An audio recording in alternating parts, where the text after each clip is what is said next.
autant d'éléments déployés à mes sens qui me permettent de capter par les sens la présence.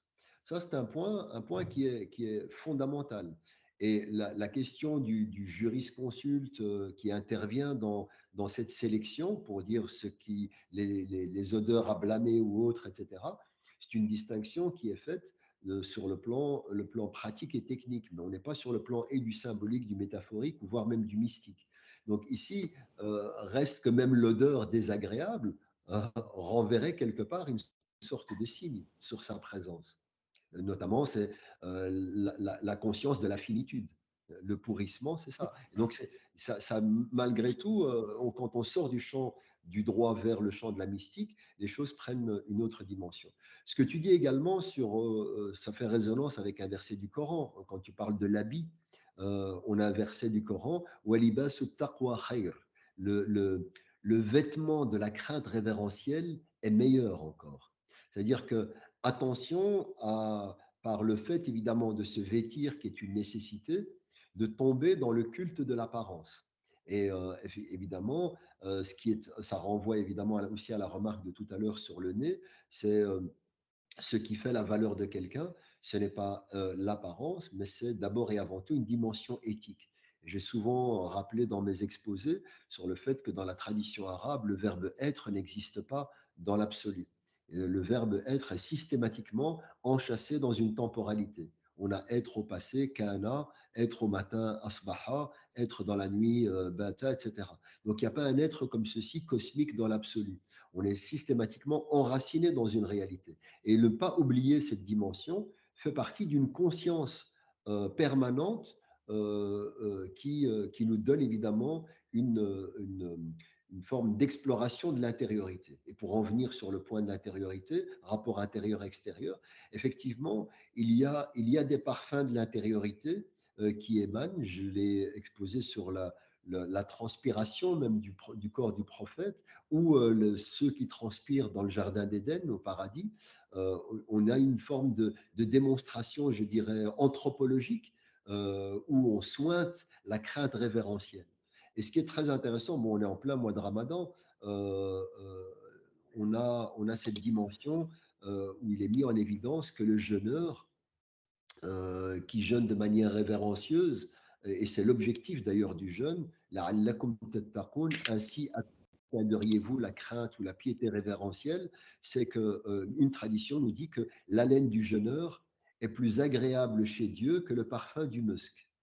Et donc là, ça résonne absolument avec ce que tu dis, Raphaël, sur le fait que l'intériorité, donc à un moment donné, émerge. Et c'est la fonctionnalité d'ailleurs du jeûne, c'est de rappeler que nous sommes évidemment une articulation de deux choses. Nous sommes l'association du corps, c'est-à-dire de l'bashar. En arabe, le bashar renvoie al bashara qui signifie la peau. Donc c'est tout ce qui est enveloppé dans la peau corporelle, donc le corps en tant que tel.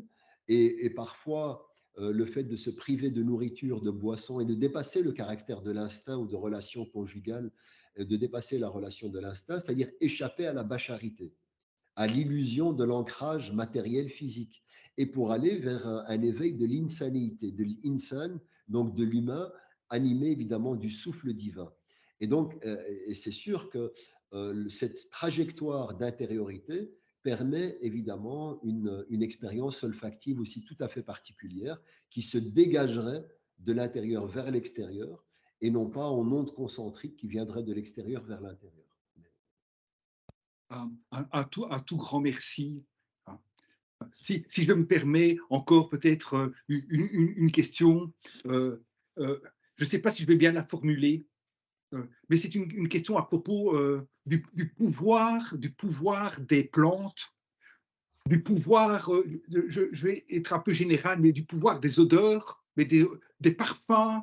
Par exemple, quand tu humes une huile essentielle, elles ont des vertus, elles peuvent avoir de très grandes vertus de transformation, de libération.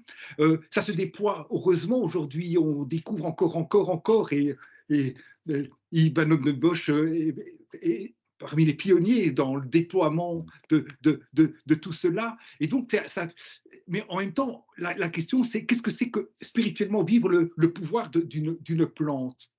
en chemin d'islam. Et on peut, parfois je me dis il y a encore beaucoup de chemin à faire. Il peut y avoir beaucoup de peur, d'interrogation, de questionnement, parce qu'il y a aussi tout un vocabulaire de type énergétique qui peut être tout à fait problématique dans un certain type dans un certain chemin de l'islam. En tout cas, une façon de le déployer, une façon de l'entendre qui peut être problématique, qui peut faire reculer les gens. Et donc la question, c'est dans ta perspective, Farid, à ton avis, comment entendre dans le chemin de l'islam ou dans les chemins de l'islam le pouvoir des plantes? Qu'est-ce que c'est que spirituellement se rapporter à une plante, à un arôme de façon telle qu'on attend de lui on a, euh, une transformation, et une transformation qui, dans certaines pratiques, peuvent être très profondes, pas seulement être des transformations liées à des maux du corps, mais à des maux de l'âme. Qu'est-ce que c'est que soigner avec les plantes dans la perspective d'islam? Quand, en médecine islamique, on fait appel à des substances, donc aussi des odeurs qui peuvent attirer les djinns, disions-nous dans les discussions, donc ils peuvent être vécus comme ayant vraiment une très très très grande puissance, bénéfique ou néfaste. Mais qu'est-ce que c'est par rapport au jet du monothéisme? Seul Dieu agit, il n'y a que Dieu, il n'y a pas d'entité intermédiaire. Ne venez pas trop mobiliser des notions d'énergie, parce que ça risque de nous faire dériver dans l'associationnisme, etc. Comment on peut réarticuler cette problématique, à ton avis, du pouvoir des plantes avec la verticalité du chemin spirituel? Bah, alors, merci beaucoup. Je ne sais pas si je pourrais épuiser la réponse, mais en tout cas la question. Mais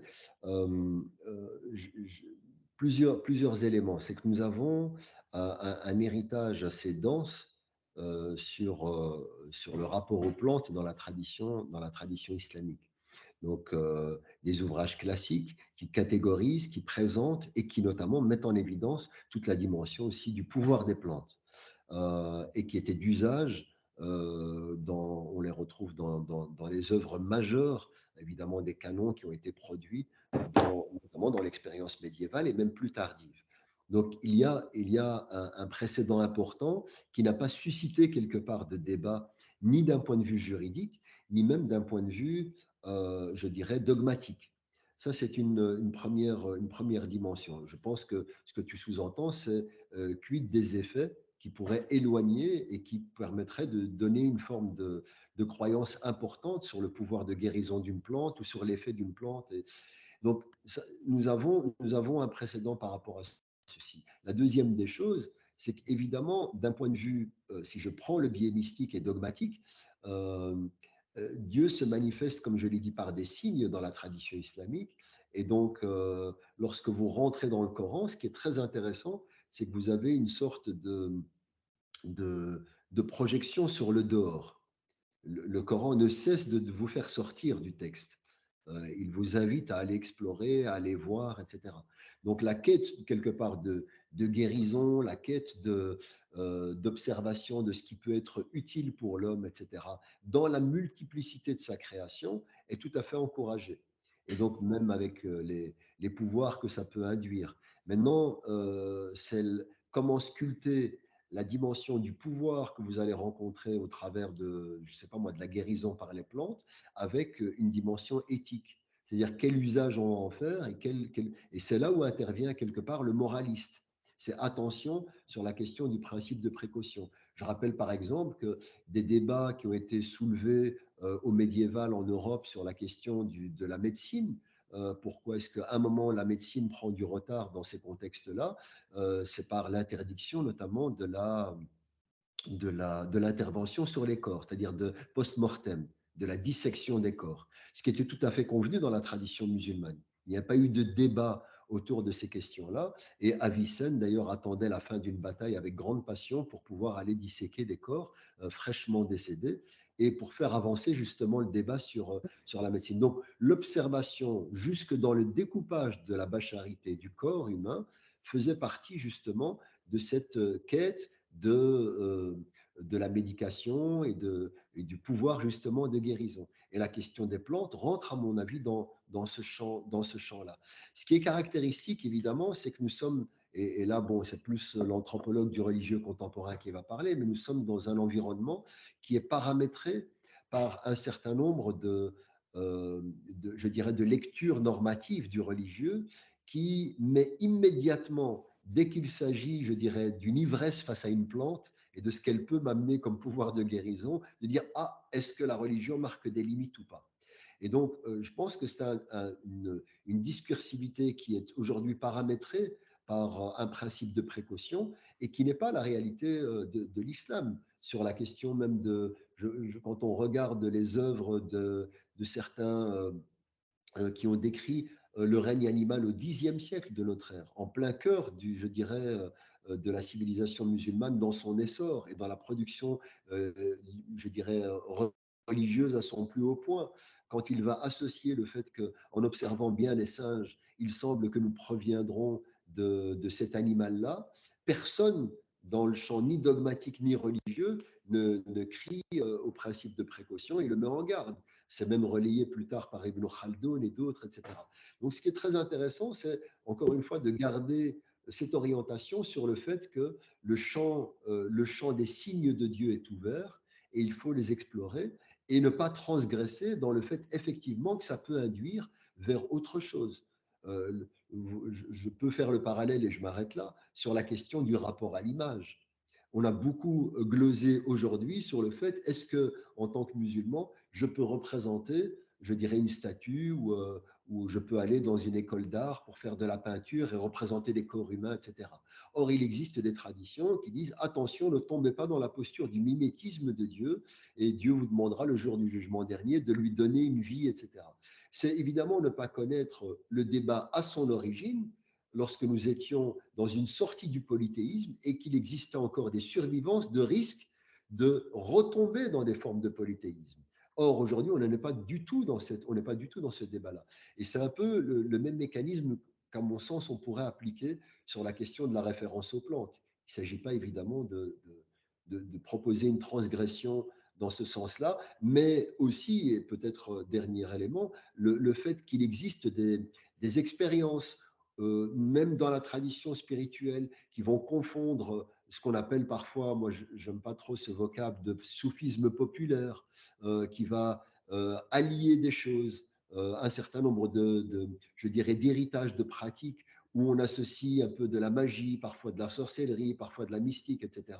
Où là, évidemment, toute plante utilisée va commencer à générer une forme de méfiance de la doxa et d'un discours, je dirais, plutôt orthodoxe sur ces choses-là. Et donc, par principe de précaution, on peut fermer des portes. Mais sur le principe, je dirais, général, il n'y a pas d'entrave.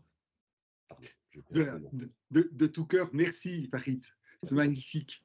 Voilà, écoutez, je vous propose maintenant de faire une pause.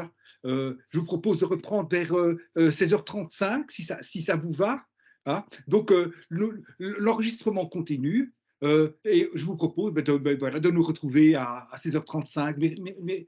Merci de tout cœur à chacune et à chacun. Bon repos, bonne pause. À tout de suite. Bienvenue, Corinna. Voilà, j'ai fait un petit thé.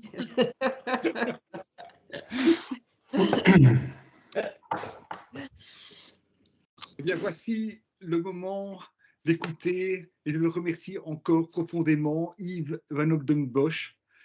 À vous la parole. J'ai oublié de mentionner tout à l'heure en vous présentant que, en fait, actuellement, vous exercez davantage comme thérapeute énergétique, que c'est l'essentiel de vos activités, qu'on peut retrouver vos références sur Internet très facilement. Donc voilà, c'est une autre étape dans votre cheminement. C'est une joie vraiment de vous recevoir. Alors, nous vous écoutons. C'est gentil. Je vais mettre ceci pour avoir mon texte en vue. Moi, je ne vous vois plus, mais vous me voyez toujours, vous m'entendez? Oui, oui. D'accord. Vous ne nous voyez plus, qu'est-ce que ça veut dire? Mais en fait, je vois ici le Teams, mais ici, je prends un texte Word où j'ai des mots-clés pour pouvoir suivre mon texte. Oui, très bien. Et si je le mets, je ne vous vois plus Oui, momentanément, mais si vous me voyez, c'est le Oui, principe. oui, parfait, parfait. Très bien. Alors, pour présenter donc un petit peu ce que j'ai moi retenu du parfum dans ma vie, et particulièrement en tant que chrétien, eh bien, j'ai commencé évidemment à réfléchir et à voir ce qu'on pouvait trouver dans le Nouveau Testament. Et là, dès les premières pages du Nouveau Testament, nous sommes introduits dans le récit de la Nativité. Alors, on s'imagine la crèche, un petit peu comme une étable. En réalité, c'est plutôt une grotte qui a servi d'étable. Alors, nous voulions des parfums, eh bien, en voilà donc, mais peut-être pas ceux auxquels nous nous attendions. Odeur d'humidité, de la présence des bêtes, celle aussi probablement de leurs excréments. De nos jours, cette maternité improvisée ne recevrait certainement pas les certifications et les agréments nécessaires en matière d'hygiène et d'asepsie. Et pourtant, c'est là qu'est né le petit Jésus. Lui qui est venu relever les hommes, s'est d'abord abaissé, couché dans une mangeoire, dans toute son humanité, dans toute sa vulnérabilité. Et pourtant, il est roi. Ils le savent, eux, les mages, qui ont fait une si longue route pour venir lui rendre hommage. Ils sont venus d'Orient et ont suivi l'astre brillant. Et dans leur bagage, ils emportent des cadeaux de grande valeur. L'or, bien sûr, et avec lui, l'encens et la myrrhe.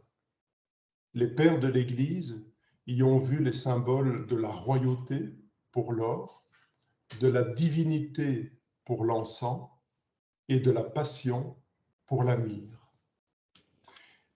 Alors j'aimerais pour commencer, si vous le voulez bien, dire quelques mots sur cet encens et ensuite sur cette myrrhe. Alors l'encens, qu'on appelle aussi oliban, est une gomme résine que l'on obtient en scarifiant l'écorce d'un petit arbre qui s'appelle Boswellia sacra, c'est son nom latin. Et après avoir retiré une bande d'écorce, eh bien, il y a une espèce de lait, une sève laiteuse qui s'en écoule et qui va coaguler au contact de l'air. L'arbre est originaire de la péninsule arabique et de la Corne de l'Afrique. Donc, on va le retrouver au Yémen, en Éthiopie et en Somalie. Dans l'Antiquité, on considérait l'encens comme plus précieux que l'or. Et la route de l'encens fit d'ailleurs la prospérité de plusieurs pays arabes. L'encens est cité à de nombreuses reprises dans la Bible. Il apparaît pour la première fois dans le livre de l'Exode, où Aaron, le frère de Moïse, reçoit l'ordre d'en brûler chaque matin et chaque soir sur l'autel des parfums. La fumée de l'encens qui monte vers le ciel est une métaphore de la prière qui monte vers Dieu. Un peu comme dans le psaume 141, « Que monte ma prière comme l'encens devant ta face ».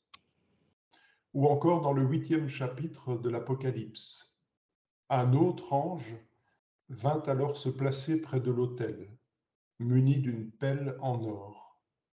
On lui donna beaucoup de parfums pour qu'il les offrît, avec les prières de tous les saints, sur l'autel d'or placé devant le trône. Et de la main de l'ange, la fumée des parfums s'éleva devant Dieu, avec les prières des saints. Quand j'entre dans une église, je suis frappé en général par l'espace, par le silence. Il y a bien sûr le mobilier, les statues, les tableaux, les icônes, mais il y a aussi le parfum. Celui de l'encens qui a été utilisé lors des cérémonies et qui flotte toujours dans l'air et qui envahit l'espace. Celui de l'huile qui brûle dans la lampe placée devant le tabernacle. Celui des bougies, qu'elles soient blanches en paraffine ou plus artisanales en cire d'abeille. Alors je me sens invité à m'asseoir, à rechercher en moi cet espace, ce silence, ce parfum, et à rester ainsi, simplement présent à la présence. Exsudat d'un autre arbre originaire de Somalie, qui est Commiphora myrrha, la gomme résine de myrrhe valait littéralement son pesant d'or. On s'en servait pour embaumer les morts, principalement en Égypte antique, et elle faisait partie de divers rites funéraires. On apprend dans l'Évangile que Nicodème apporta un mélange de myrrhe et d'aloès au tombeau pour l'ensevelissement du corps de Jésus. Dans les églises d'Orient, les myrrhophores, donc littéralement les porteuses de myrrhe, sont ces saintes femmes qui participèrent à l'ensevelissement de Jésus et qui découvrirent son tombeau vide après la résurrection. Elles sont honorées par les églises orthodoxes lors du dimanche des myrrhophores, qui a lieu le 3e dimanche de la Pâque orthodoxe. Alors on sait, en phytothérapie, que la myrrhe possède des vertus antalgiques, antidouleurs. Juste avant la crucifixion, les soldats proposèrent à Jésus du vin mêlé de myrrhe pour atténuer les douleurs de son supplice. Mais il n'en prit pas. Une autre propriété médicinale de la myrrhe est celle d'anaphrodisiaque. Saint Hildegarde, par exemple, au XIIe siècle, recommande, je vous la cite, « Si on est dévoré de concupiscence », aujourd'hui on parlerait plutôt d'éréthisme sexuel ou d'excès de libido, eh bien on s'en frottera la poitrine et le ventre, et l'excès de concupiscence sera mis en fuite. Elle précise, toutefois, si l'odeur de la myrrhe écarte la concupiscence du cœur de l'homme, elle ne met pas son cœur et son esprit en joie. Au contraire, elle l'accable, l'opprime et le rend triste. Voilà pourquoi celui qui a de la myrrhe sur lui devra en même temps porter de l'or pur, car celui-ci réjouit le cœur de l'homme. Belle démonstration de tempérance dans le choix des remèdes de la médecine hildegardienne. Cette propriété anaphrodisiaque est confirmée de nos jours par l'aromathérapie. On voit vraiment le lien entre la libido et la vie qui habite le cœur de l'homme, et le fait de la stimuler ou de la freiner a un impact évidemment sur cette joie en son cœur.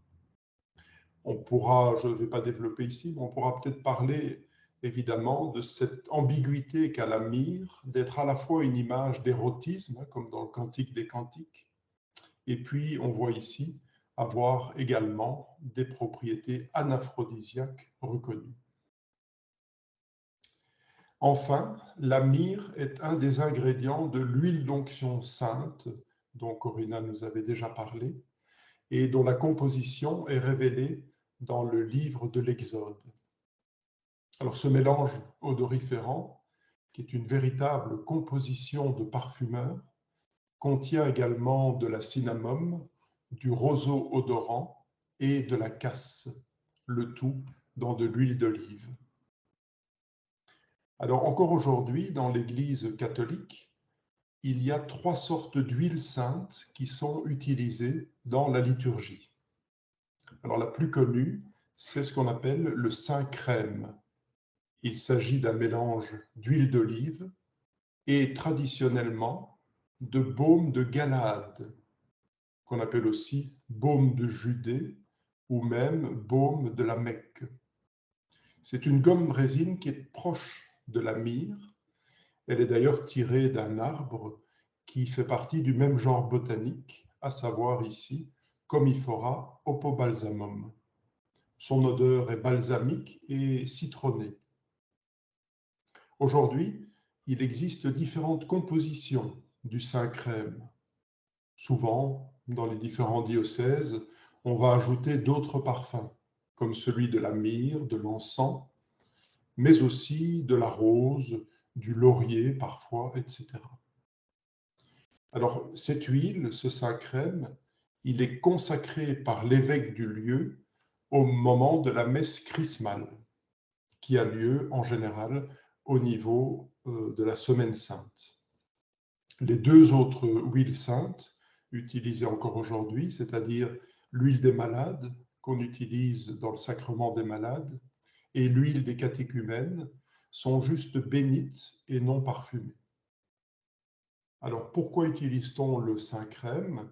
Eh bien, il est utilisé lors du baptême, où on le dépose sur le sommet de la tête, de la confirmation sur le front, de l'ordination des prêtres, où il est déposé dans les paumes des mains, des évêques sur le sommet de la tête, mais également lors de la dédicace des églises et des autels, ainsi que la bénédiction des cloches. L'onction du Saint-Crème est le symbole de la descente de l'Esprit Saint qui pénètre les êtres de la même manière que l'huile imprègne tout ce qu'elle touche.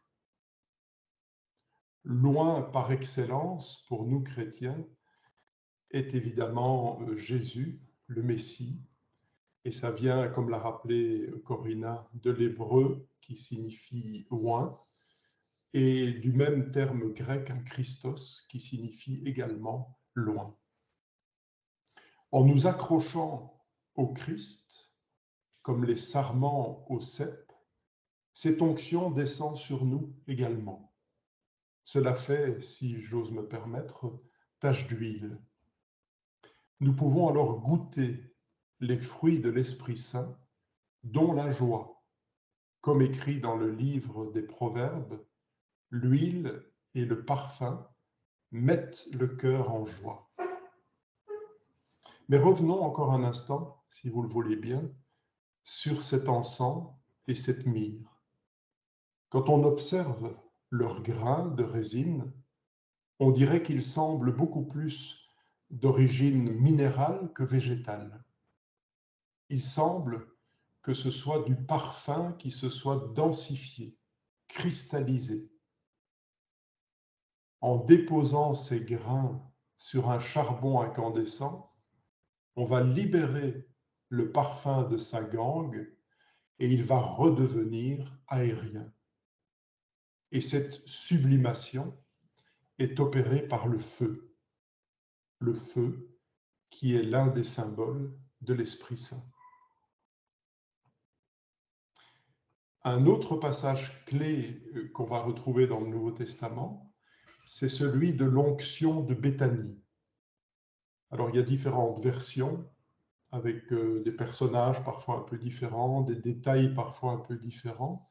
J'ai repris celui de l'évangile de Jean. Donc nous sommes à Béthanie, en Judée, et nous sommes 6 jours avant la Pâque. On assiste à un repas servi en l'honneur de Jésus. On y retrouve des personnages connus, comme Lazare, que Jésus avait ressuscité d'entre les morts.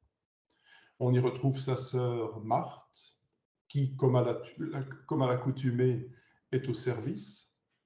Et puis l'autre sœur, Marie, apparaît. Elle tient dans ses mains un vase contenant, nous dit le texte, une livre de nard pur. Le nard est un autre grand parfum de la Bible. Il provient du rhizome d'une plante herbacée originaire de l'Himalaya, dont le joli nom latin est Nardostachys grandiflora. Et Marie va verser ce parfum de grand prix sur les pieds de Jésus et les essuyer avec ses cheveux. On peut voir là vraiment le geste d'un amour absolu. D'un coup, la maison tout entière s'emplit de la senteur du parfum. car le parfum, tout comme l'huile, possède un extraordinaire pouvoir de diffusion. Comme l'huile pénètre le corps qu'elle touche et qui s'en trouve littéralement imbibé, le parfum aussi pénètre à l'intérieur de nous. Nous pouvons d'ailleurs en faire une expérience sensible. Les récepteurs de l'olfaction, rappelez-vous, j'ai dit que nous en avions 5 millions, ils sont situés vraiment au sommet de la cavité de la pyramide nasale. Il faut donc inspirer longuement et profondément pour extraire le parfum de la corolle d'une rose. Et de cette manière, il pénètre littéralement en nous.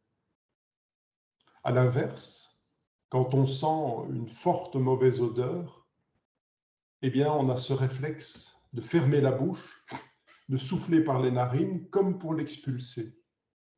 Mais on a la désagréable sensation que c'est trop tard, qu'elle a déjà pénétré en nous, alors qu'il suffit de fermer les paupières pour laisser l'objet contemplé à l'extérieur de nous. Mais revenons à Béthanie. Judas a assisté à toute la scène.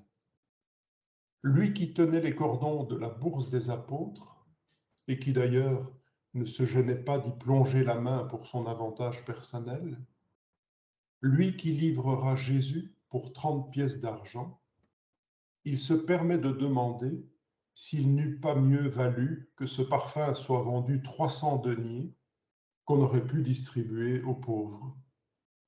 Effectivement, une livre romaine de nard, ce qui correspond à peu près à 320 grammes, eh bien, cela représentait une coquette petite somme. Mais Jésus coupe court. Des pauvres, il y en aura toujours. Mais moi, vous ne m'aurez pas toujours. Et il justifie le geste de Marie. Laisse-la tranquille. C'est pour le jour de ma sépulture qu'elle devait garder ce parfum. On voit donc qu'il y a là un hommage anticipé qui est rendu à sa dépouille. Et lors de l'ensevelissement du corps de Jésus, on retrouvera effectivement la présence des parfums, ceux de la myrrhe, de l'aloès et des aromates. Saint Paul cite en exemple le Christ qui nous a aimés et s'est livré pour nous, s'offrant à Dieu en sacrifice d'odeur agréable. Et derrière cette anticipation de la mort de Jésus se profile indissociable l'anticipation de sa résurrection. Alors vous allez me dire, Marie aurait pu verser peut-être seulement quelques gouttes de parfum sur les pieds de Jésus et pas le vase entier. Mais comment contenir l'amour quand il se donne? Comment limiter son flux?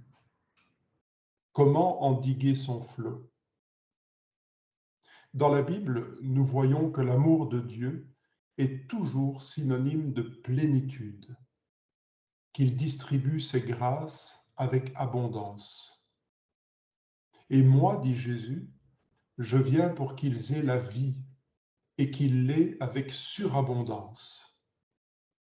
Je ne citerai qu'un seul exemple, celui de la multiplication des pains. C'est le premier miracle, il y en a 2 dans l'Évangile, de la multiplication des pains. Le soir tombe, Jésus et ses disciples se trouvent en compagnie d'une foule d'environ 5000 hommes, sans compter les femmes et les enfants, et tous, ils sont affamés. De quoi disposent-ils? En tout et pour tout, de 5 pains et 2 poissons. Et le miracle va se produire. Tous mangèrent, nous dit l'Évangile, et furent rassasiés. Et l'on emporta même les restes dans 12 paniers pleins, imaginez-vous. Cette abondance de l'amour de Dieu, on le retrouve également dans la création. Saviez-vous, par exemple, que le fragile coquelicot, aperçu sur le bord des champs, peut produire jusqu'à 60 000 graines par an et par pied? Et à propos de pieds, pourquoi Marie verse-t-elle le parfum sur les pieds de Jésus? Ça me rappelle une histoire. Lorsque j'étais étudiant, je passais une partie de mon temps libre dans les librairies d'occasion de la capitale. C'est un moyen agréable et surtout économique de s'instruire. Mes rayons de prédilection, la spiritualité et les médecines naturelles. Ce jour-là, je suis en compagnie d'une amie et je la vois s'approcher de moi, tenant dans ses mains un grand livre à la couverture toute rouge. Son titre, en lettres dorées, « Demain, la santé ». Je le feuillette et il s'agissait en fait d'un livre sur la réflexologie plantaire, écrit par une infirmière suisse. En fin d'ouvrage, de belles planches colorées de pieds avec toutes les zones réflexes. Avec un grand sourire, elle se propose de me l'offrir. Et je m'entends encore lui répondre, « C'est gentil, tu sais, mais les pieds, moi... » Sous-entendu, c'est sale, ça sent pas bon.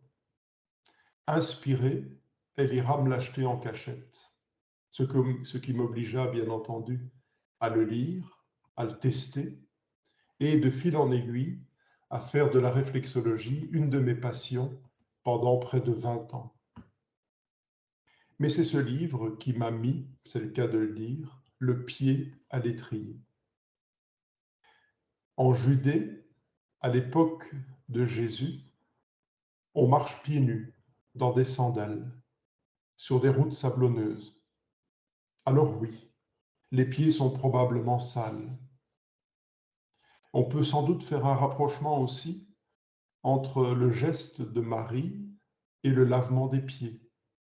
C'est à la fois une marque d'honneur envers un convive et un geste de purification rituelle. Quelques jours plus tard, d'ailleurs, c'est Jésus lui-même qui lavera les pieds de ses disciples, les invitant à suivre son exemple et à se servir les uns les autres dans une humble charité.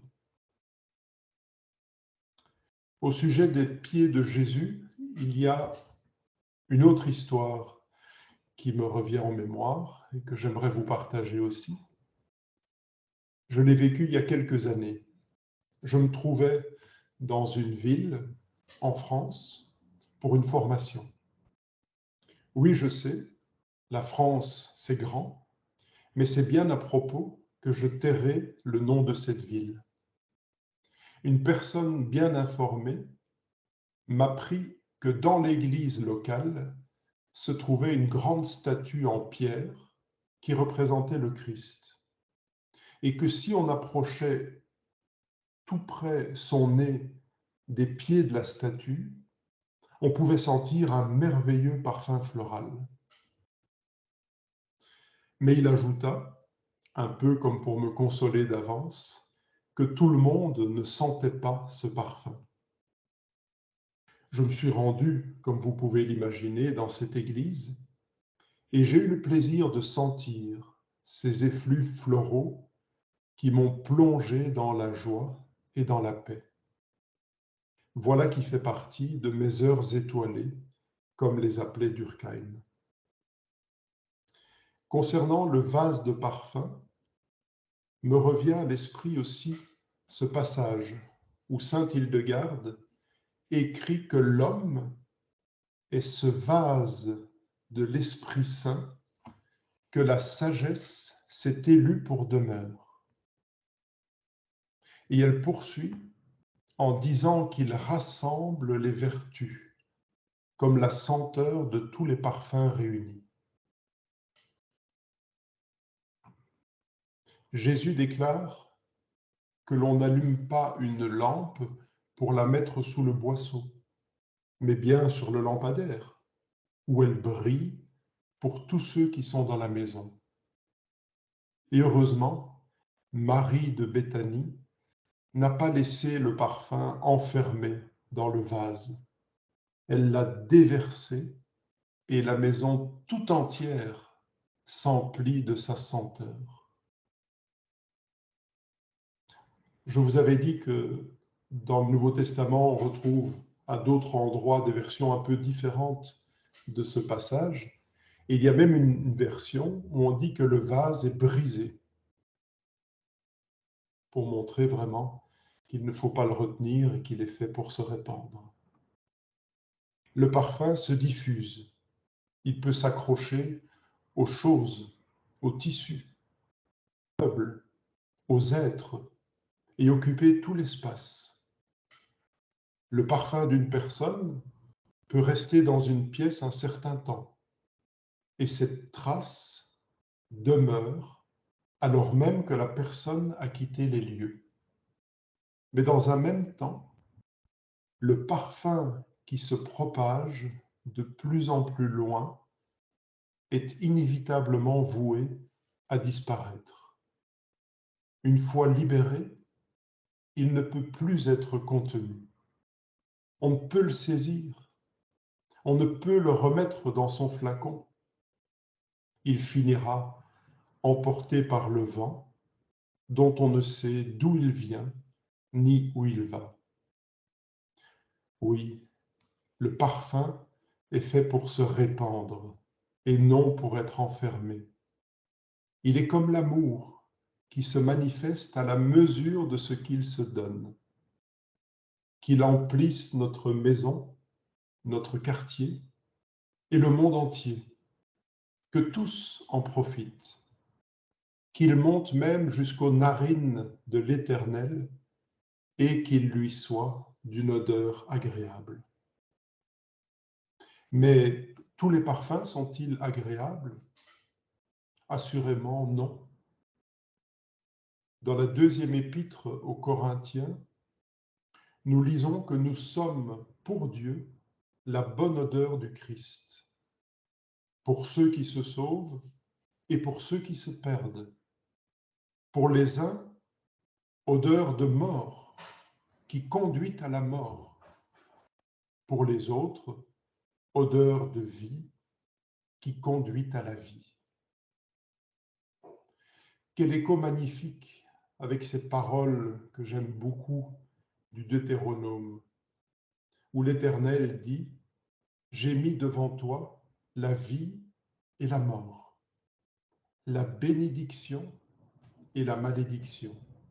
Choisis donc la vie afin que tu vives, toi et ta postérité. » On voit qu'ici, dans le texte, pour Marie de Béthanie, c'est un parfum de vie qui déborde de son cœur grand ouvert, alors que pour Judas, ce même parfum est un parfum de mort. Il ne peut supporter un tel déferlement d'amour, ce qui va soulever en lui un désir de trahir Jésus et de le faire tuer. Oui, il y a donc un parfum de mort et un parfum de vie. Le parfum de mort, on peut facilement l'imaginer. Quand Jésus, par exemple, demande qu'on enlève la pierre qui, depuis 4 jours, ferme le tombeau où repose Lazare, Marthe, sa sœur, le prévient. « Seigneur, il sent déjà. » Odeur pestilentielle de mort, de putréfaction aussi, celle qui émane du corps de certains possédés, d'après le témoignage de prêtres exorcistes. Dans un épisode de la vie de saint Martin de Tours, au IVe siècle, on voit le diable lui apparaître déguisé sous la forme du Christ. Martin demande à voir les stigmates. Aussitôt, le trompeur s'évanouit comme une fumée, remplissant la cellule d'une puanteur telle qu'elle ne laisse plus aucun doute sur l'identité réelle de son auteur. D'un autre côté, nous avons le parfum de vie, celui qui flotte à n'en point douter dans les allées du paradis, ce jardin luxuriant où se mêlent d'exquises fragrances. Ce parfum paradisiaque, on peut déjà le respirer ici-bas. La vie de certains saints nous en apporte le témoignage. C'est la fameuse odeur de sainteté qui a même donné l'expression « être en odeur de sainteté » connue depuis le XVIIe siècle. La tradition appelle ces saintes et ces saints particuliers des myroblites, littéralement, d'où jaillit de la myrrhe. Un exemple nous est donné avec un saint orthodoxe du XIIIe siècle, qui porte bien son nom, Simon le Myroblite. Par une nuit de décembre, reclus dans une grotte, Simon vit une étoile se poser au-dessus du rocher situé en face de son ermitage. Cette même étoile réapparut toutes les nuits, jusqu'à la nuit de Noël. Elle brilla cette nuit-là comme celle que suivirent les mages. Simon considéra qu'il avait reçu un signe du ciel et entreprit sur ce rocher la construction d'un monastère qui devait être appelé la Nouvelle Bethléem. C'est ainsi que Simon devint le fondateur du célèbre monastère de Simonos Petra au mont Athos. Le tombeau du saint, qui aujourd'hui malheureusement a disparu, ce tombeau laissait couler une sorte de baume parfumé aux propriétés miraculeuses, ce qui justifie bien son titre de myroblite. Le premier cas mentionné dans les hagiographies concerne saint Polycarpe de Smyrne, lors de son martyre au IIe siècle. Polycarpe fut disciple direct de l'apôtre Jean et évêque influent de la ville de Smyrne, l'actuelle Izmir en Turquie. Comme il refusait d'abjurer, il fut condamné au bûcher, mais ô prodige, les flammes ne semblaient lui faire aucun mal, et la foule présente respira un parfum délicieux, aussi fort que celui qui s'exhale de l'encens et d'autres aromates précieux. Le coup de grâce lui fut donné par l'un des bourreaux qui lui transmet l'épée. On peut citer encore le cas d'un autre saint, bien plus connu de tous, et spécialement des enfants, je veux dire le grand saint Nicolas. Car on peut les rassurer, les enfants, il existe bel et bien. Il fut évêque de Myre, ville antique de Lycie, située elle aussi dans l'actuelle Turquie. C'est là qu'il mourut en 343. De sa dépouille s'écoulait une huile odorante qui avait la réputation de guérir les fidèles de leurs maux. 7 siècles plus tard, en 1087, les reliques de saint Nicolas, dont l'huile s'écoulait toujours, furent enlevées par des marins et transportées à Bari, dans les Pouilles. Au XIVe siècle, on relate un voyage que fit sainte Brigitte de Suez pour se rendre à Bari pour honorer les reliques du saint. Après un voyage long et éprouvant, elle arriva enfin devant le tombeau du grand saint et ressentit une joie inexprimable. Alors qu'elle se prosternait avec dévotion devant les saintes reliques, une forme scintillante et comme entourée d'un baume odorant lui apparut. La céleste vision se présenta comme étant l'évêque Nicolas et lui confia ceci: « Mes ossements ont reçu de Dieu le privilège de distiller une huile salutaire. En effet, le Tout-Puissant m'honore et n'exale pas seulement ses élus dans le ciel, il les glorifie également sur la terre pour l'édification d'un grand nombre qui participent ainsi aux grâces accordées aux saints. La dépouille des saints myroblites exhale un parfum mystérieux, parfois très doux, parfois puissant. Les témoins de ce phénomène ont difficile à décrire cette émanation. Ils la comparent à des parfums connus, comme ceux de résine, encens, myrrhe, baume, ou bien de fleurs, roses, violettes, lys, jasmin, lilas, muguet, jonquille, magnolia, fleurs d'oranger, etc. Mais nombre d'entre eux affirment que ces parfums ne ressemblent à rien de connu. Parfois, fait particulier, certains peuvent sentir ces parfums et d'autres pas. Ces effluves peuvent être sentis au moment du décès et subsister quelques heures, ou parfois être encore présentes plusieurs siècles après la mort, lors d'une inhumation par exemple. Ce parfum témoigne des vertus et de la sainteté du défunt. Il nous montre que le saint a échappé à la mort et qu'il est entré dans la vie éternelle. C'est une fenêtre ouverte sur le paradis que le saint a rejoint. Parfois, ces exhalaisons peuvent déjà être présentes du vivant du saint. Plus étonnant encore, peut-être, il existe des icônes qui sointent de l'huile parfumée. On parle là aussi d'icônes myroblites. Alors bien évidemment, tous ces récits hagiographiques anciens, véritables panégyriques à la gloire des saints, baignés de merveilleux, peuvent paraître suspects. Et il faut souvent y démêler le vrai du légendaire. Alors prenons un exemple plus récent, celui d'un contemporain, le célèbre Padre Pio, dont vous avez certainement déjà entendu parler. Francesco Forgione est né en 1887 à Pietrelcina, dans le sud de l'Italie, dans une famille modeste et très pieuse. En 1903, il entre au couvent des Capucins de Morcone, où il prend le nom de frère Pio.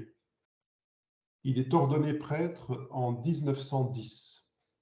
6 ans plus tard, il est envoyé au couvent de San Giovanni Rotondo, qu'il ne quittera plus jusqu'à sa mort, le 23 septembre 1968.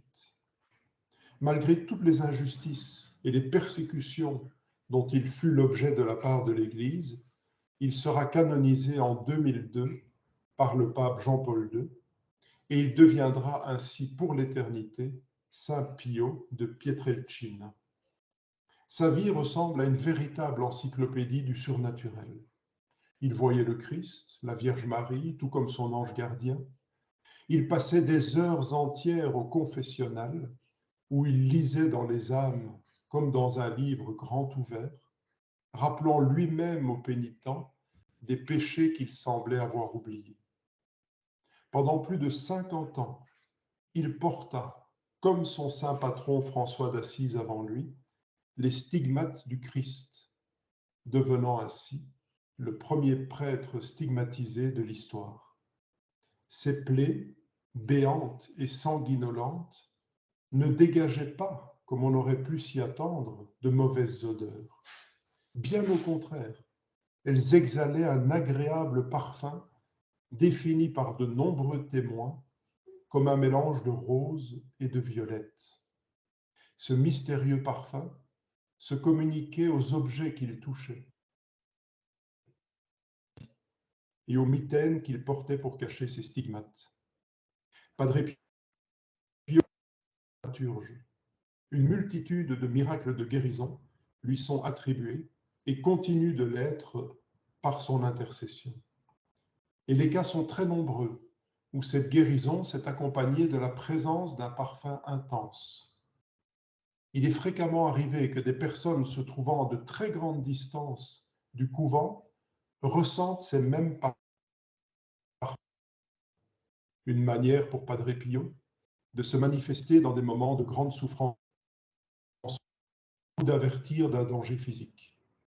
À sa mort, un parfum de fleurs d'oranger de sa chambre. Voilà donc la vie d'un saint moderne, baigné dans la divinité et auréolé de célestes fragrances. Les phénomènes que nous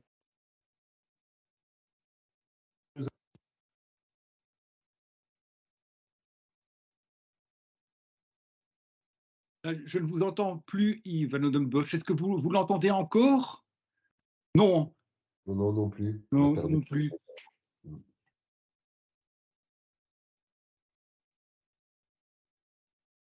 Là, que sa connexion a sans doute, il va devoir se reconnecter.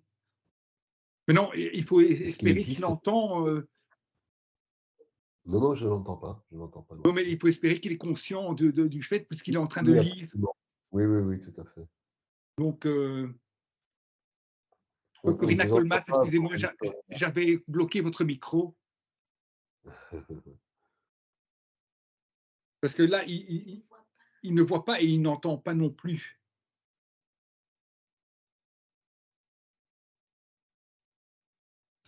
Vous ne pouvez pas lui écrire? Oui, je lui envoie tout de suite un courrier. Bon, là, il a disparu déjà. Ah oui, oui, j'ai eu son numéro. Il m'a téléphoné, donc j'ai son numéro de téléphone. Donc, Ouais. je téléphone tout de suite.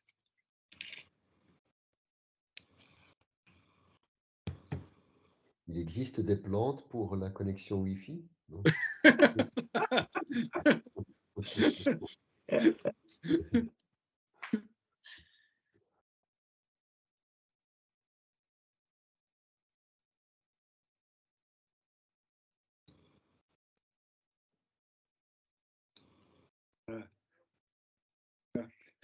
C'est son répondeur. Donc, je vais envoyer un mail peut-être maintenant. Mais est-il encore en ligne? Non. Ah, il n'est plus en ligne. Non, Donc, il cherche à se reconnecter alors. Oui, oui, certainement. Ah voilà, il vient. Ah non, c'est.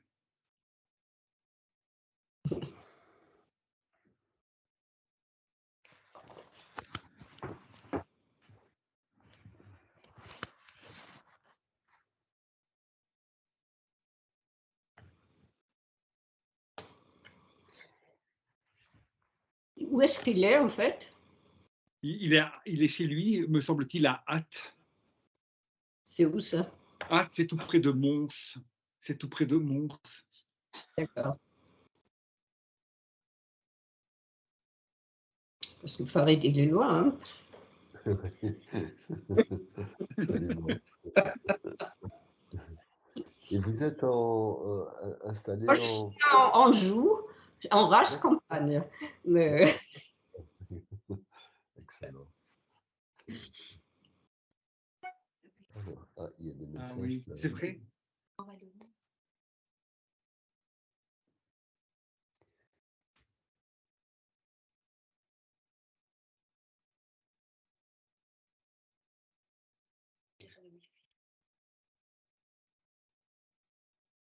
Ah, c'est gentil.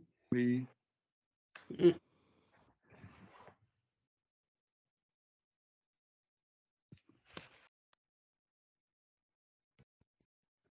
Je découvre toute la richesse des commentaires à l'instant. Ah oui, oui, oui.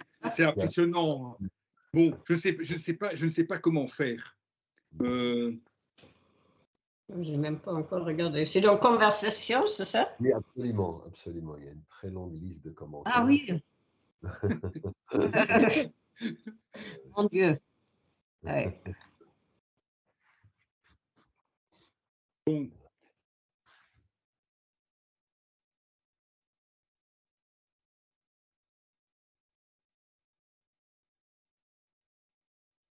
Il avait presque fini, je pense, son exposé, non? Je pense, oui, oui, oui.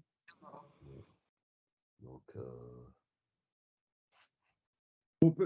on peut peut-être commencer à discuter déjà oui, avec oui, même le public présent et voir, oui. Je crois que c'est une bonne idée. en attendant qu'il arrive tranquillement comme ça.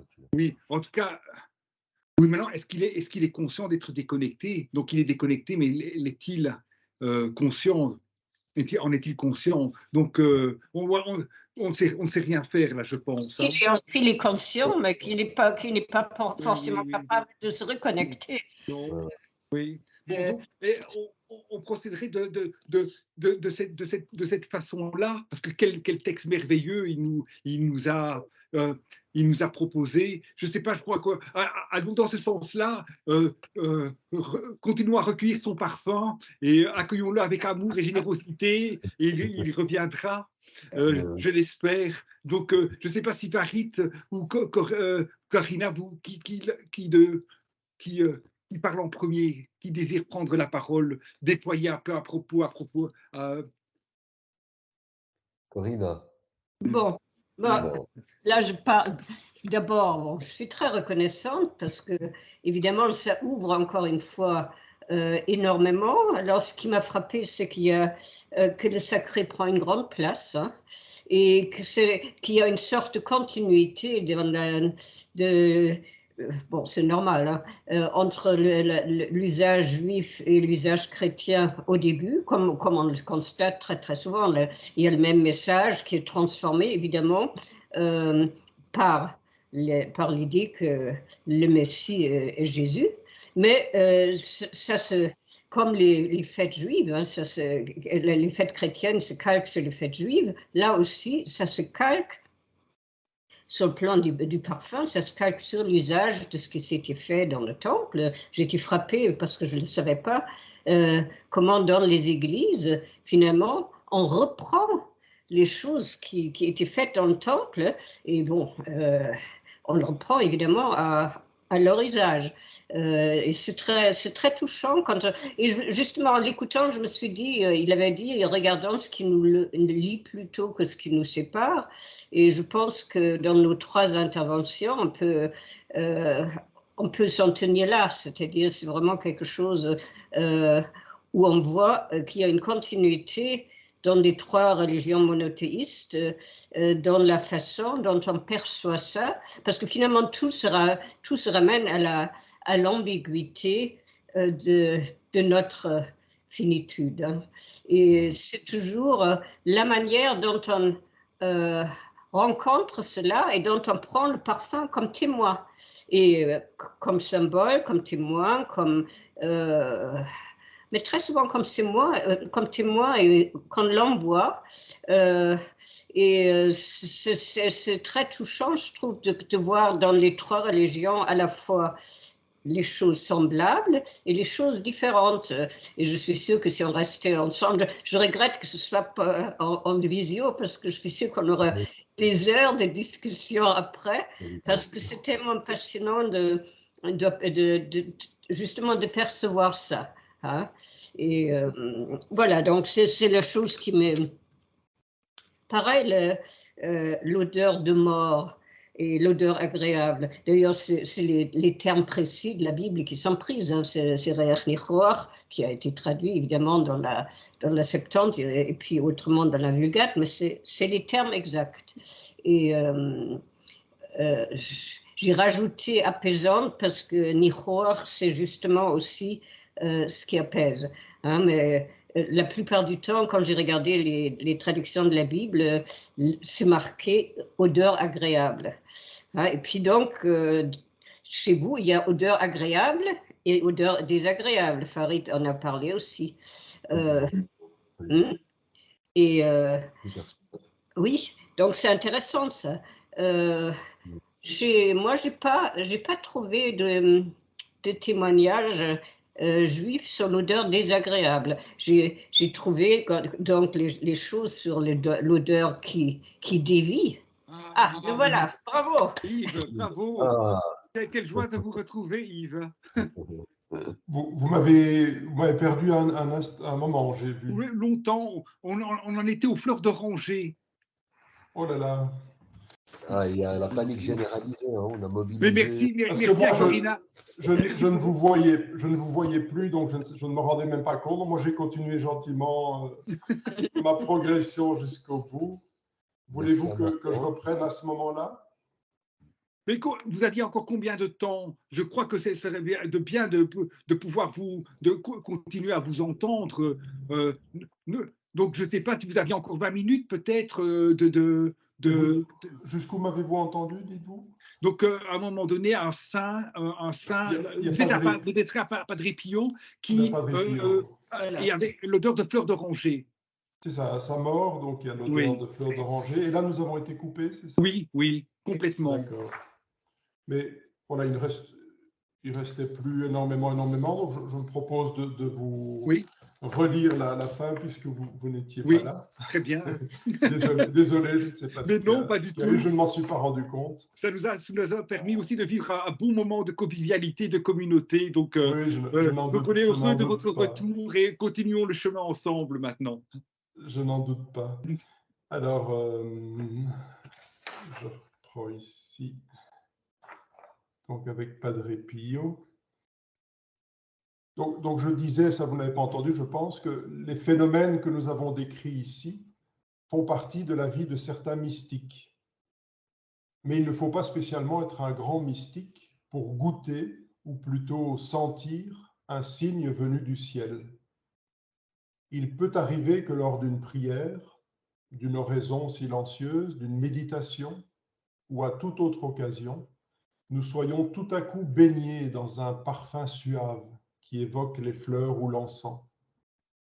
La signification de ce signe peut être variée. Signe de la présence du divin, invitation à la prière, à se mettre en présence de Dieu, présence d'un ange ou d'un saint, signe d'une grâce accordée, d'une prière exaucée, encouragement ou même mise en garde du ciel. Alors il y a bien sûr quelques écueils à éviter. Un proverbe chinois dit que quand le sage montre la lune, l'idiot regarde le doigt. Un parfum céleste est une fenêtre ouverte sur le ciel, mais il serait stupide de s'arrêter au parfum. Il doit nous conduire à Dieu, nous inviter à nous tourner davantage vers lui, à nous mettre en sa présence. Il y a aussi le risque d'orgueil spirituel, de se croire supérieur par l'expérience vécue. Mais rien n'est plus faux. Cela doit au contraire nous inciter à plus d'humilité, quand nous comprenons que cette expérience ne nous est pas donnée par mérite, mais bien par grâce. Il y a enfin les risques d'escroquerie et d'abus de confiance. Ils sont commis par attrait de l'argent ou besoin de reconnaissance, par ceux que Joachim Boufflet appelle les faussaires de Dieu. L'Église catholique se méfie des phénomènes sensibles de la mystique, les jugeant souvent suspects. Et c'est vrai qu'il faut faire preuve de discernement. Le diable peut se faire passer pour un ange de lumière, aussi bien qu'il peut imiter les parfums les plus exquis. Mais on reconnaît l'arbre à ses fruits. Les orthodoxes, par exemple, sont beaucoup plus à l'aise avec l'expérience sensible qu'on peut faire de Dieu. Il ne faut pas rechercher spécialement un signe, mais l'accueillir s'il se présente. Jésus a dit à Thomas, « Heureux ceux qui croient sans avoir vu ». J'ose paraphraser en disant, « Heureux ceux qui croient sans avoir senti ». Pas besoin donc de faire toutes les églises de France et de Navarre pour trouver la statue du Christ aux pieds parfumés, car Dieu est partout. Padre Pio, encore lui, disait qu'on cherche Dieu dans les livres et qu'on le trouve dans la prière. Suivons donc ce conseil de Jésus. Quand tu pries, entre dans ta chambre, ferme la porte et prie ton Père qui est là, dans le secret. Oui, le royaume de Dieu est au-dedans de nous. J'aime tant ces paroles du livre de l'Apocalypse. Voici, je me tiens à la porte et je frappe. Si quelqu'un entend ma voix et qu'il ouvre, j'entrerai chez lui et je souperai avec lui et lui avec moi. On trouve dans les évangiles un grand nombre de récits de repas, depuis les noces de Cana, premier miracle de la vie publique de Jésus, jusqu'à la dernière scène, institution de l'Eucharistie. Le repas est un moment de communion, de partage, de joie.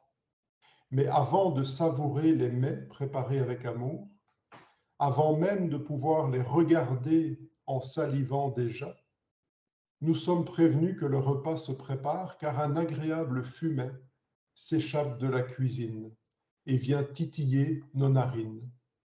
Cette délicieuse odeur, parfum de réjouissance, est un avant-goût et une promesse de festin.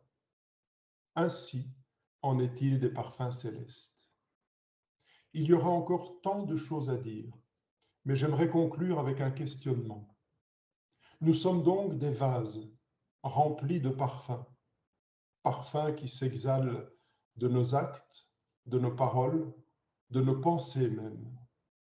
Ce parfum qui se dégage de nos vies, est-il agréable ou désagréable? Est-ce un parfum de vie ou de mort? Et surtout, de manière plus pragmatique, que faire pour que ce parfum soit agréable, pour qu'il soit de vie? Il y a bien entendu nos bonnes actions, nos prières, nos jeûnes, nos pratiques religieuses et tant d'autres choses encore. Saint Hildegarde l'affirme, la bonne volonté est un très suave parfum pour Dieu. Ou par ailleurs, l'ange offre à Dieu le parfum des meilleures œuvres de l'homme. Mais il existe un moyen plus extraordinaire encore. Il consiste à vider son propre vase de tout ce qui l'encombre, de laisser à Dieu toute la place.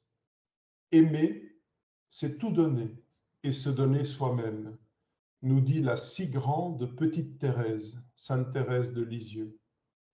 Quand on se donne ainsi à Dieu de tout son être, il ne manque pas de venir, faisant dans notre cœur, le Saint des Saints, sa demeure. Il va alors libérer son parfum dans nos vies, un parfum d'amour, de joie et de paix.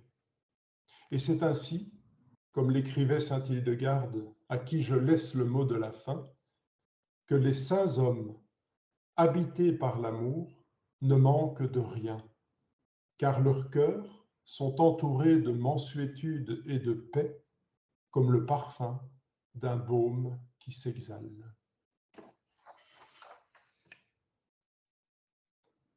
Je suis content que vous ayez pu entendre la fin de mon intervention malgré tout. Merci de votre patience et d'avoir permis de vous la représenter. C'est nous qui sommes contents d'avoir pu vous entendre et entendre la fin. Quel cadeau vous nous faites, quel don. Merci de tout cœur pour votre témoignage, votre parole. Alors, en fait, dans votre absence, nous étions en train de parler. Nous commencions une conversation avec vous, et c'est Corinna Koulmas qui avait pris la parole. Et donc, je ne sais pas, Corinna, si vous désirez peut-être reprendre maintenant ce que vous aviez déjà dit, le reprendre pour que Yves puisse l'entendre, et puis continuer si vous le désirez. C'est peut-être le tour de Farid, vu que j'ai déjà beaucoup parlé, qu'il parle oui, d'accord, ça va, très bien. Farid? Ça me paraît mieux. Farid. Ton micro, Farid. Merci beaucoup, cher Yves, pour cet exposé dense et qui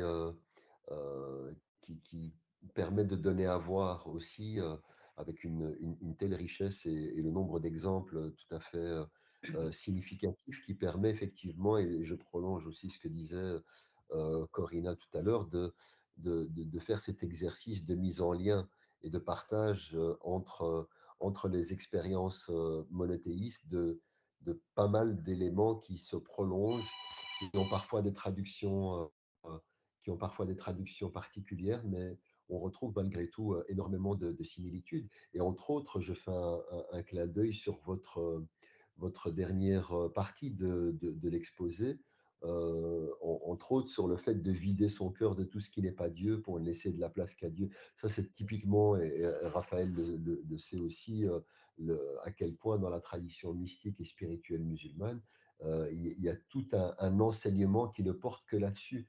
L'expérience de tahliya, de l'opération de faire le vide, l'expérience de tahliya, d'assainir l'emplacement, parce que Dieu est jaloux et cette unicité, évidemment, ne prend place qu'à partir du moment où on s'est débarrassé de tout ce qui n'était pas lui. C'est tout le sens d'ailleurs même de la négation dans la première formulation de la double attestation de foi en islam. On commence par nier ce que Dieu n'est pas avant de laisser la place à ce qu'il est exclusivement.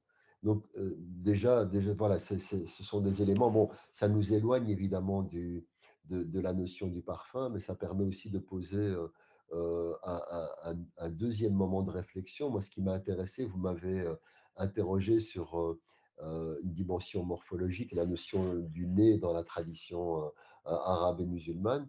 À mon tour de m'intéresser avec vous sur la notion du pied. Et c'est pas un pied de nez que je fais, mais c'est à quel point je trouvais très intéressant le rapport au parfum, à toute la symbolique évidemment du rapport au corps du Christ, mais aussi évidemment l'intéressement sur la question du pied. Qu'est-ce que, si on continue de creuser un petit peu, qu'est-ce que ça symbolise véritablement? À quel point évidemment le rapport au pied est aussi sa particularité dans la tradition musulmane. Peut-être que vous vous souvenez, alors c'est pour détendre l'atmosphère, mais du fameux journaliste qui lance sa chaussure à George Bush. Euh, c'est l'expression d'une volonté d'humiliation suprême, ce qui m'aide à fouler le sol. Et là, vous renversez complètement la définition de manière tout à fait significative et intéressante. Ça renvoie parfois même à des images qu'on retrouve dans la tradition musulmane où on dit le paradis est sous le pied des mers. Donc on retrouve une autre définition évidemment du pied. Et là, par rapport au parfum, je trouvais ça tout à fait intéressant. L'autre dimension sur la question de l'effluve floral qui serait, qui aurait un caractère sélectif. C'est-à-dire que on se laisser sentir, mais pas auprès de n'importe qui. Donc on peut aller là pour le coup se pencher sur tel saint ou dans telle église, avoir une odeur, sentir une odeur particulière et agréable, mais elle ne se divulgue pas à n'importe qui. Donc ça aussi, c'est très intéressant. Quelles sont quelque part la conditionnalité qui permet l'émergence de ces parfums? Qu'est-ce que ça nécessite comme aptitude spirituelle, mystique ou même autre qui nous permettrait de creuser ceci? Autrement dit, pourquoi elle est sélective? Pourquoi il n'y a pas cette générosité qui permet d'englober le tout? Ou est-ce que c'est le résultat d'un parcours initiatique? C'est-à-dire c'est quand on se met en chemin qu'on laisse échapper un parfum là-dessus. Donc le caractère relatif m'intéressait. Et puis, Corinna, tout à l'heure, soulevait au moment où on vous a un petit peu perdu, la notion du rapport odeur de mort, odeur agréable et apaisante. Donc, odeur de mort, odeur versus odeur agréable et apaisante. Ce que je trouve tout à fait aussi très, très stimulant dans la réflexion, c'est, alors si je ne me trompe pas, je ne vais pas écorner la notion de mirobit. Vous avez parlé de la notion de mirobit tout à l'heure. Et euh, est-ce que là, si on reprend l'opposition odeur de mort, odeur agréable et apaisante, le fait que nous avons des saints, c'est-à-dire qui sont morts et qui dégagent une odeur agréable et apaisante, est-ce que cette dimension-là serait quelque part une forme de symbolisation où l'on échappe au désagréable, même mort, ou ça a une autre portée, une autre signification? Alors, vous avez évidemment mis en évidence l'odeur du paradis, donc où il y a une dimension de fenêtre sur l'eschatologie et sur l'au-delà. Et puis, vraiment, dernière remarque, où se situe cette église en France? Merci beaucoup.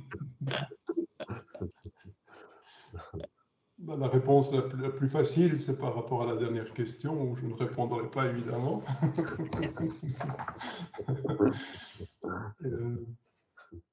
Non, par quoi commencer?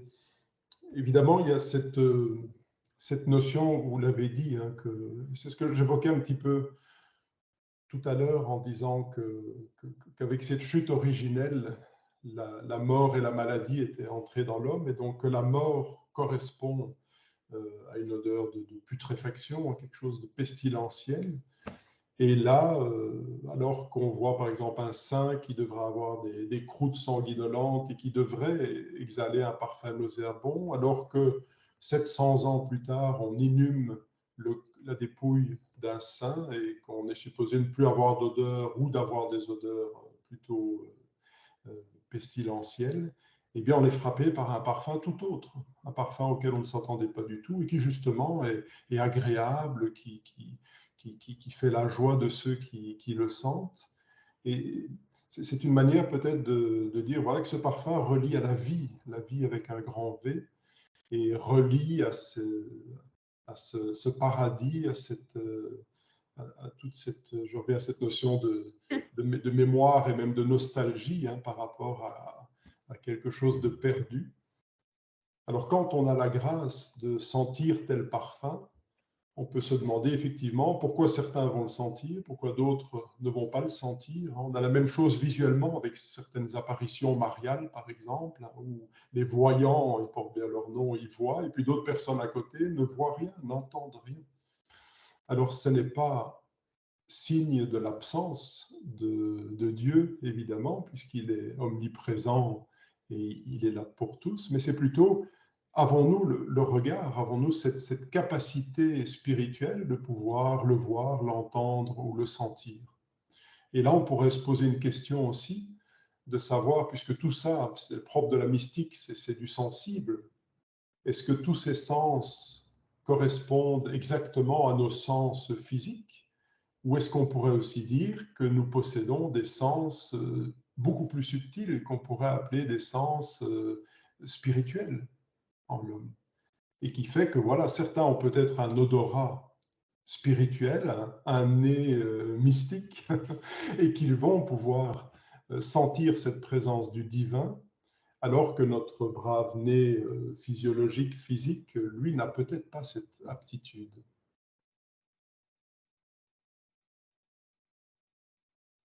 Merci beaucoup. Merci. Je n'ai peut-être pas répondu à votre première intervention par rapport aux pieds, là. Alors, je ne sais pas si c'est spécifique à notre tradition judéo-chrétienne ou si c'est beaucoup plus vaste, mais c'est vrai que les pieds sont très, très souvent liés à quelque chose de bas, hein. C'est la partie la plus basse du corps, ça ne sent pas bon, ça ramasse la poussière du sol. Il y a plein d'expressions françaises aussi, hein. Il est bête comme ses pieds, c'est pas très flatteur non plus. Alors que quand on étudie l'anatomie, par exemple, on est frappé par le nombre de petits osselets là, qui forment une voûte, là, on dirait l'intérieur d'une cathédrale, une nef, c'est formidable. Et ça porte toute la journée l'ensemble de notre poids. C'est une construction formidable, le pied. Mais je pense que je ne pourrais pas remonter jusque dans le judaïsme, peut-être que Corinna pourrait répondre, mais en tout cas, déjà là, dans les premiers siècles, il y avait certainement encore cette connotation que le pied est quelque chose de sale. Et donc que le Christ s'abaisse par ce geste qui était réservé normalement aux serviteurs, hein, d'aller nettoyer les pieds des disciples. Eh bien là, c'était sa manière à lui de nous montrer que le plus grand parmi les hommes, c'est celui qui s'abaisse, c'est celui qui est humble, c'est celui qui se met au service des autres et non pas l'inverse. Merci beaucoup. Corinna Koumas? Oui. Alors, Oui, donc merci beaucoup Yves, c'était très intéressant et je suis toujours reconnaissante aussi quand je vois toute la panoplie des témoignages à travers les siècles et les régions. Et ce que j'avais dit quand vous étiez hors connexion, c'est que c'est tout à fait passionnant de voir les similitudes dans naturellement dans le christianisme et le judaïsme particulièrement, hein, parce que où tout a été calqué littéralement, tout en donnant un nouveau sens, mais ce qui a été calqué, c'était enfin même les expressions comme odeur agréable, c'est exactement l'expression reach nechor dans la Bible. Et ce que j'ai commencé à dire, c'est que à la fois Farid et vous avez parlé d'odeurs désagréables. Or, moi, dans le judaïsme, j'ai pas trouvé ça. J'ai trouvé donc l'odeur dangereuse parce que c'est sa kavana, c'est son intention qui est dangereuse, c'est pas l'odeur même. C'est simplement parce que ça a été envoyé avec une mauvaise intention que l'odeur devient dangereuse. Mais dans la tradition même, j'ai pas trouvé particulièrement des odeurs désagréables. C'est pas quelque chose qui m'a frappé à travers les siècles. Hein. Ça existe bien sûr, mais c'est pas une référence. Donc c'est peut-être à creuser. Ce serait intéressant de voir pourquoi. Et dans le christianisme et dans l'islam, ça existe comme référence et visiblement, encore une fois, la référence à notre finitude, hein, c'est l'odeur désagréable, c'est toujours une odeur animale, une odeur, si je me trompe pas, hein, vous me le dites parce que c'est vous qui avez les références, une odeur qui renvoie à ce qui est de plus mortel. C'est là qu'elle devient désagréable. Les odeurs des plantes renvoient plutôt, et ça me paraît être commun aux trois religions monothéistes, les odeurs des plantes renvoient d'une façon générale au paradis. Et le paradis est quand même quelque chose qui est extrêmement présent dans toutes ces représentations concernant l'odeur et qui est l'idée de l'unité perdue et que nous devons reconquérir et qu'on peut reconquérir de temps en temps, justement par la prière, comme on vous avait dit, enfin par tout ce qui est présence de Dieu en nous, quand nous en faisons le centre. Hein, bon, vous l'avez exprimé à la manière chrétienne quand j'ai dit qu'on faisait du cœur de l'homme le temple, c'est la même idée. Et Farid, il en a parlé la même chose. Et puis, c'est toujours pareil. Dans la mystique, c'est de toute façon, dans les trois religions, c'est le même procédé, hein, me semble-t-il. Voilà. Donc, c'est ce qui m'a frappé le plus. Par rapport au pied, je peux dire que le mot règle en hébreu, ça renvoie plutôt à quelque chose de solide. Ça renvoie à notre capacité d'être debout. Et comme l'homme est défini comme l'être, c'est-à-dire comme il est la lettre vave. Il a été créé au 6e jour, hein, et puis qui signifie aussi le chiffre 6. Et donc, la première définition, c'est l'être debout. Nous, on est des êtres debout. Donc, chez nous, c'est aussi un face-à-face avec Dieu. Hein, ça, c'est très important. Et alors ça, je ne sais pas, Farid, si c'est vrai pour l'islam, cette idée de face-à-face. Ou est-ce que c'est plutôt l'idée de s'abaisser Je n'en sais rien. Oui, il y a effectivement l'idée de... Alors, c'est très intéressant de voir. Effectivement, le terme pied en arabe renvoie évidemment à la même provenance, rij. Ouais. Et et qu'on utilise pour caractériser le bipède, rajul, et qu'on traduit aujourd'hui par l'homme, qui a souvent été vu comme le masculin et qui pose aussi un problème d'interprétation dans le champ exégétique. Lorsqu'on va utiliser rajul, de qui on parle? Du bipède homme et femme, ou est-ce qu'on parle de l'homme masculin en tant que tel? Donc ça ouvre déjà un champ, mais la caractéristique je dirais, de la proximité au divin, c'est la question d'une fierté qui se dilue dans l'humilité. C'est-à-dire, c'est le visage qui arrive à se poser au sol. C'est dans ce sens-là. Et on avait même énormément d'expériences. On a l'expérience d'un esclave libéré puis converti à l'islam qui se fait insulter par un musulman qui a gardé les colibets d'avant la conversion. Et en se plaignant au prophète de l'islam, il lui dit: tu es encore quelqu'un qui porte en lui un réflexe instinctif, c'est-à-dire une forme de rejet de l'autre. Et l'homme comprend son erreur et il met son visage au sol et il dit que celui qui t'a offensé met la tête, la partie la plus noble de son corps au sol et que tu puisses mettre la moins noble, c'est-à-dire mets ton pied sur ma tête pour m'humilier, etc. Et l'homme refuse l'esclave libéré en lui disant: jamais le pied de quelqu'un qui se prosterne au service de Dieu ne mettra son pied sur la tête d'un homme qui se prosterne pour Dieu. Et donc on a quelque part, c'est un peu une approche différente. Oui, Oui, je pense. C'est bien, merci de le préciser, parce que je l'avais deviné, mais je n'avais pas. D'accord, merci. Je voulais peut-être dire deux choses par rapport au commentaire de Corinna, que je remercie. D'abord, cette absence de mauvaises odeurs, là, apparemment, dans le judaïsme. Quand je pense à l'Ancien Testament, moi, l'image qui me venait, c'était le livre de Job, mais je ne sais pas s'il fait partie du canon. Si. Oui.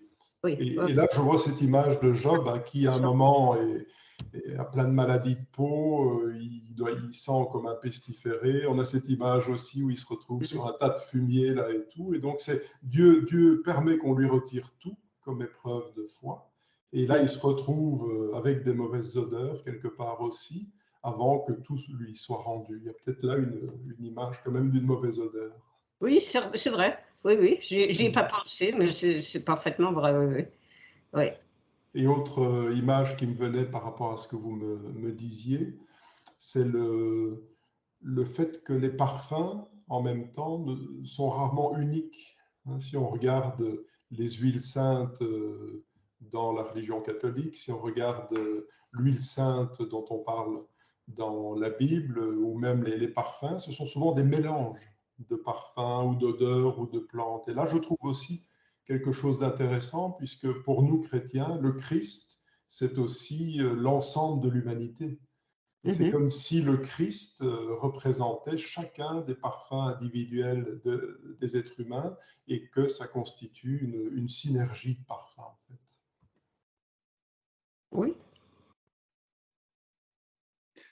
Merci beaucoup. J'ai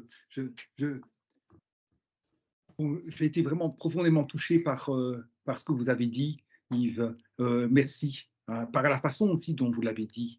C'est magnifique la façon dont vous avez habité, sillonné, comme dans une campagne, dans les textes de la Révélation. Je reçois quelque chose qui m'interpelle profondément. Je me le dis comme ça à moi-même. Pense, deviens un parfum. Je ne m'étais jamais dit cela à moi-même, de dire que le chemin spirituel consiste à devenir un parfum, un parfum qui se répand, qui diffuse, et qui se répand et qui se diffuse de façon telle qu'on n'a pas besoin pour le cueillir, de recueillir, de connaître de la source. Et le propre du parfum, c'est qu'il se déploie. Le propre de cette fleur qui libère ses arômes, c'est qu'elle libère les arômes. Elle se déploie, elle se dépose dans ses arômes, elle se dépose ou s'efface dans ses arômes sans qu'on ait à connaître la source de l'arôme. On pourrait dire que l'odeur est d'autant plus, le parfum est d'autant plus vivant qu'il est complètement, mais que sa source est complètement effacée ou passée en lui. Et donc devenir parfum. C'est-à-dire que l'essentiel dans le chemin spirituel, c'est une autre façon de le dire, n'est pas de se réaliser soi, de se contenir en soi, de se parfaire en soi, mais de libérer les arômes d'amour, devenir parfum. Et c'est évident que ces arômes d'amour, de l'unique réalité qui est celle de l'amour, ils vont être aussi en même temps très singulièrement les tiens. C'est à toi, comme vous le disiez, de libérer à ta façon très singulière, l'arôme qui t'est confié, le parfum qui t'est confié, l'expansion qui est la manifestation qui t'est confiée, qui ne peut être que celle de l'amour. Ça, c'est très fort. En tout cas, pour moi, ça m'interpelle. Dire que de se penser en chemin spirituel à partir du parfum. Comme parfum, avec cette idée que le corps saint est un corps qui parfume. Et en ce sens, qui s'efface. Bien sûr, on peut aller à la source, mais d'une certaine façon, on n'a pas encore compris ce qui se passe lorsqu'on va à la source. À la source du parfum. Et puis cette deuxième idée, mais en fait qui est liée, très forte, que quand vous dites le saint par son parfum nous manifeste, atteste qu'il a déjà enjambé le pont, pour une part, qu'il lui a été donné d'enjamber pour une part le pont, et donc le parfum ainsi entendu comme manifestation d'une vie qui est plus forte que la mort. Ça, c'est très fort, c'est très profond. Donc voilà, je ne sais pas si c'est une question, mais je voulais vous remercier pour cela. Et puis, être aussi le porte-parole, Marie-Ange, qui laisse bien sûr, vous verrez la conversation, c'est plus subtil, plus complet ce qu'elle dit, mais qui fait entendre qu'en fait, on sent beaucoup moins consciemment que ce que nous sentons réellement. Donc, par rapport à la question, qu'est-ce qui fait qu'on peut sentir ou pas, que certains sentent ou pas, on peut très bien dire, on sent bien plus que nous le pensons, et ça opère bien plus que nous le pensons, même si il nous faut mettre en chemin pour pouvoir accueillir ce qui déjà opère en nous.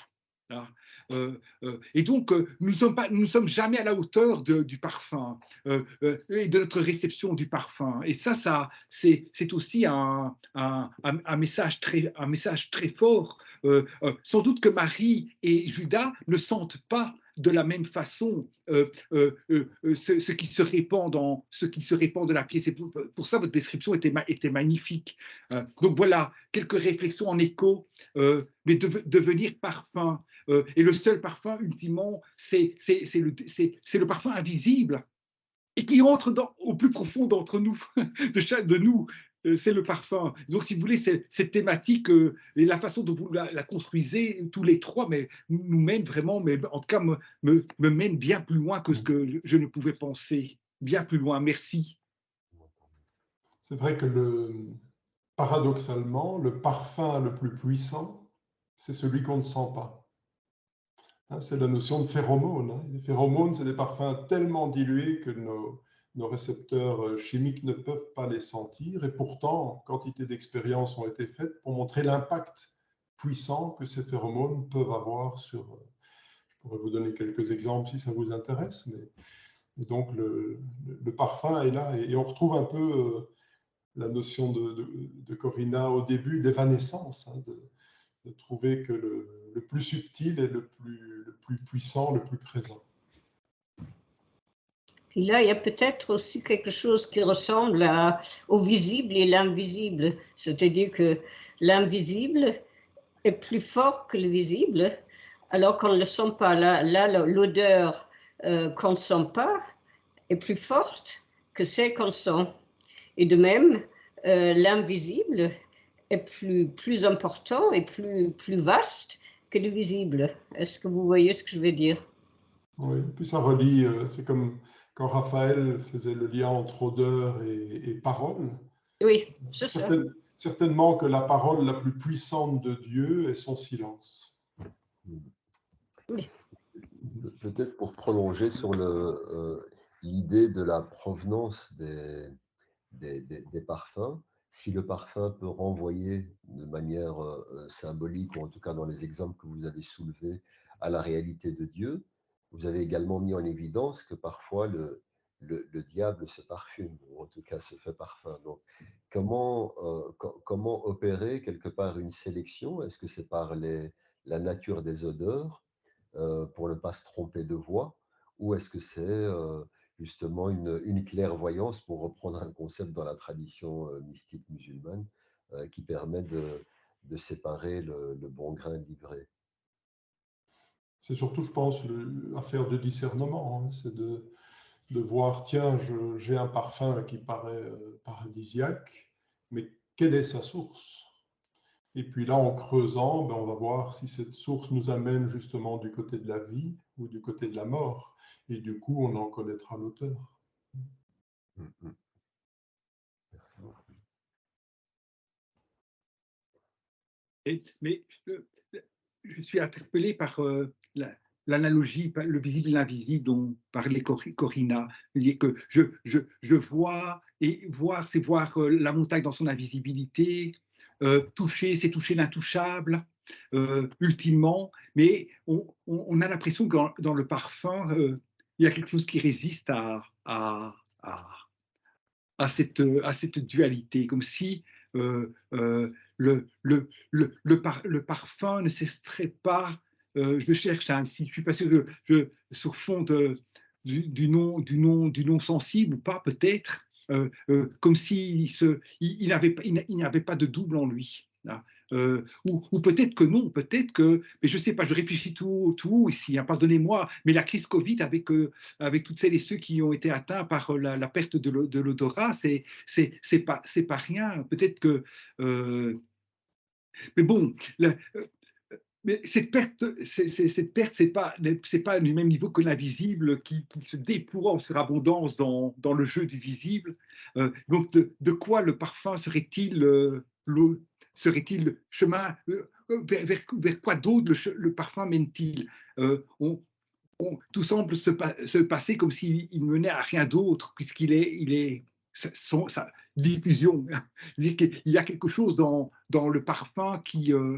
Mais je ne suis pas sûr de penser juste en disant ça. Voilà, je ne sais pas. Est-ce que c'est une fausse piste? Moi, je pense, Oui. non, je pense qu'il y a une vérité là-dedans, mais dans la mesure justement où l'essence du parfum est dans l'évanescence, il a cette capacité de se reconstituer, de changer, de disparaître, de revenir. Alors que dans le visible, ben, il n'y a pas vraiment. C'est-à-dire, il faut passer à un autre stade, et qui est donc l'invisible. Le parfum, il peut faire ce lien parce que, justement, il se transforme. Et c'est ça sa grande force. Et il se transforme dans l'évanescence.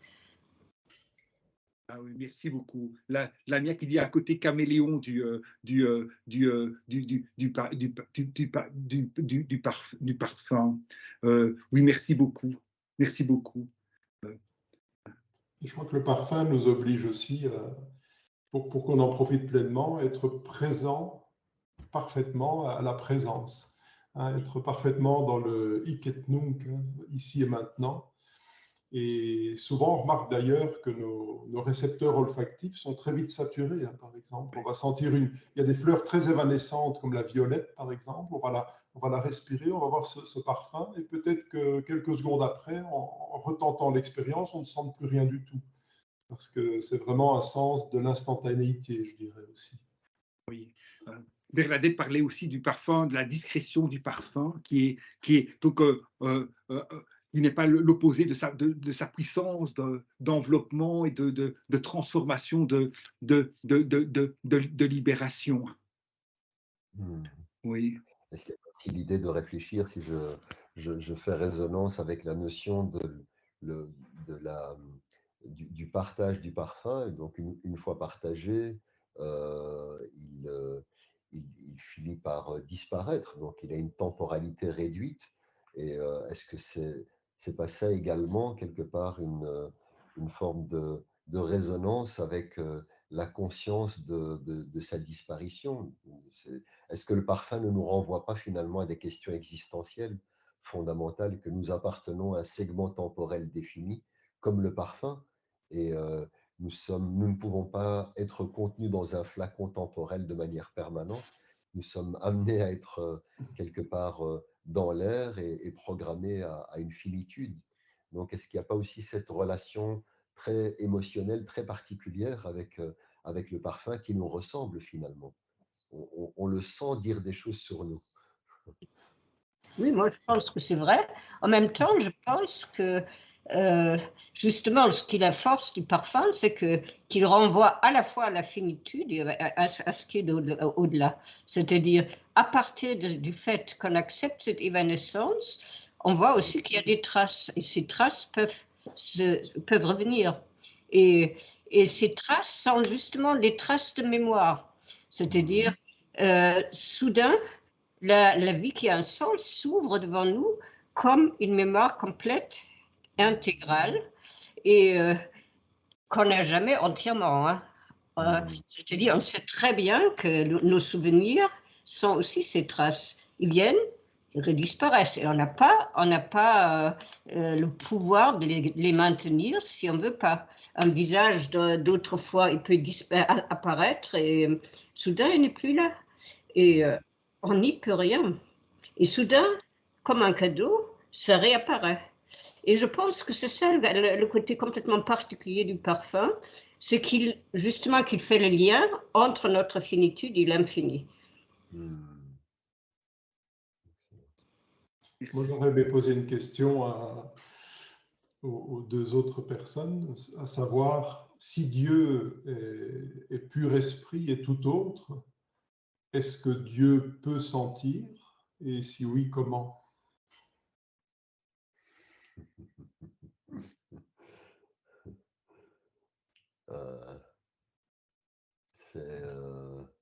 C'est en même temps complexe et assez simple de répondre à la question, en ce sens qu'il échappe à toute emprise anthropomorphique. Donc, c'est très difficile à la fois de dire que d'un point de vue ontologique, Dieu ne peut sentir, et en même temps, c'est très difficile de dire comment.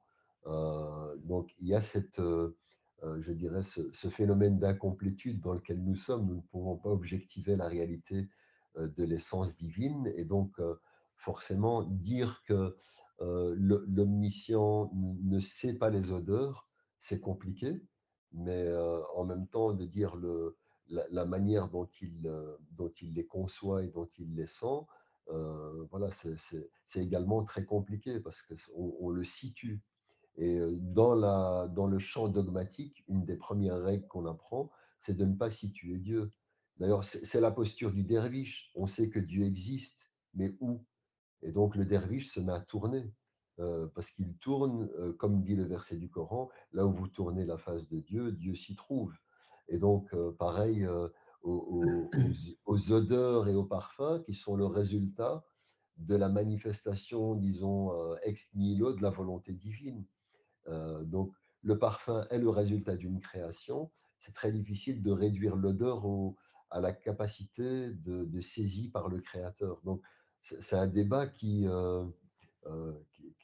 nous enrhume un petit peu.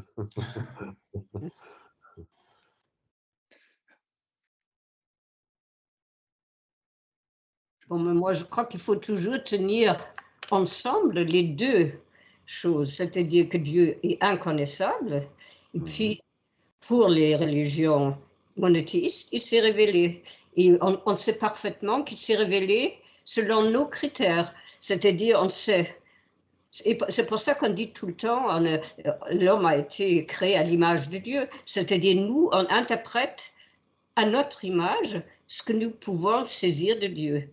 Et bon, par exemple, dans la Kabbalah, on a cette idée de Adam Kadmon, l'homme primordial, qui est à la fois, donc dans la tête en haut, qui est à la fois l'arbre renversé, c'est-à-dire qu'il y a quelque chose en nous qui peut le saisir, mais il faut toujours savoir que nous le saisissons selon nos critères et que, évidemment, ce n'est pas le nez de Dieu qu'on imagine, hein, et ce n'est pas son odorat, mais qu'avec ce qu'on dit, c'est-à-dire que tous nos sens existent à plusieurs niveaux. C'est un peu ce que je voulais dire avec l'exégèse Pardes, c'est-à-dire qu'on peut tout comprendre à plusieurs niveaux. Et c'est pour ça que dans cette histoire talmudique des 4 qui sont arrivés dans le paradis, en fait, les 3 premiers se sont arrêtés à une certaine interprétation. Il y en a un qui c'est le premier. Ben Azza, il s'est arrêté à l'interprétation littérale. Il a vu toutes les contradictions. Il est mort d'épouvante.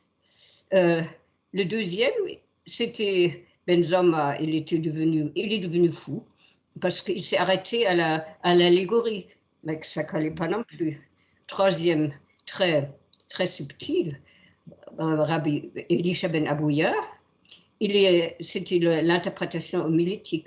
Mais toutes ces interprétations, ces gens-là, ils les ont prises comme l'unique. Donc, il se fourvoyait, il s'est dit, bon, mais tout ça, c'est n'importe quoi.